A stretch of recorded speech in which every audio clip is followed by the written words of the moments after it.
Assalamualaikum warahmatullahi wabarakatuh. Perkenalkan, nama saya Alda Lestarika dari Universitas Teknologi Digital dengan Prodi Manajemen kelas G5 semester 3. Saya di sini akan mempresentasikan materi untuk memenuhi tugas UTS saya, yaitu tugas UTS Agama Islam yang berjudul Ihsan dalam Perspektif Al-Quran. Pokok pembahasan yang akan dibahas yaitu ada definisi ihsan, konsep ihsan dalam Al-Quran, tingkatan ihsan, aspek ihsan, dan macam-macam ihsan. Yang pertama yaitu ada definisi ihsan. Ihsan menurut bahasa adalah kesempurnaan atau terbaik. Sedangkan menurut etimologi Islam, ihsan adalah menyembah Allah seolah-olah ia melihatnya, dan jika ia tidak melihatnya, maka orang tersebut membayangkan bahwa sesungguhnya Allah melihat perbuatannya. Pembahasan yang kedua, ada ihsan dalam perspektif Al-Quran. Dalam Al-Quran 166 ayat yang berbicara tentang ihsan dan implementasinya. Ihsan berasal dari kata hasuna yang artinya adalah berbuat baik, sedangkan bentuk masdarnya adalah ihsan yang artinya kebaikan. Ada dua firman Allah Ta'ala yang menjelaskan tentang ihsan. Yang pertama, A'udzubillahi minasyaitonirrajim.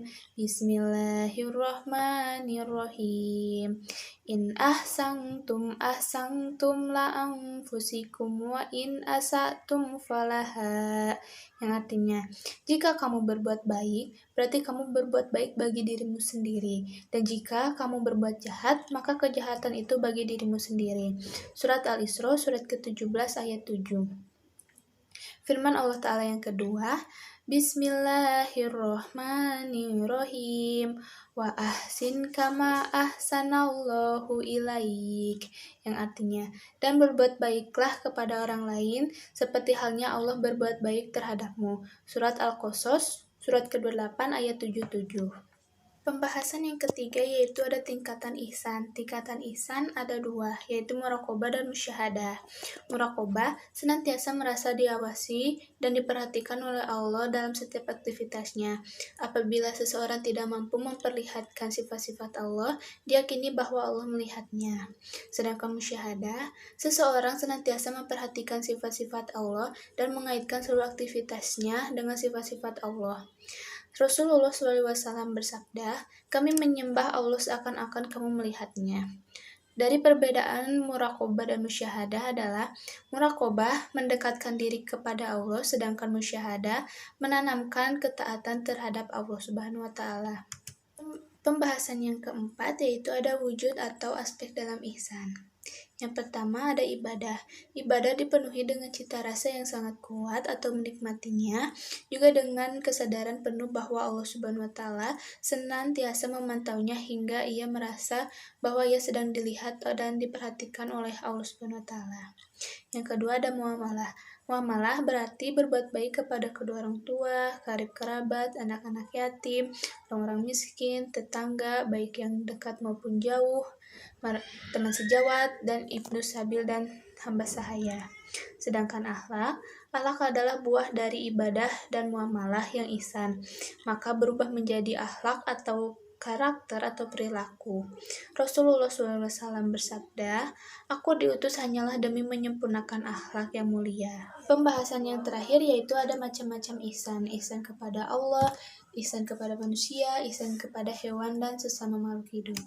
Ihsan kepada Allah Subhanahu wa Ta'ala yaitu dengan cara kita beribadah kepada Allah, baik dalam bentuk ibadah khusus seperti sholat, puasa, dan sejenisnya, ataupun ibadah umum yang disebut dengan ghairu mahdah, seperti belajar, mengajar, makan, tidur, dan lain sebagainya.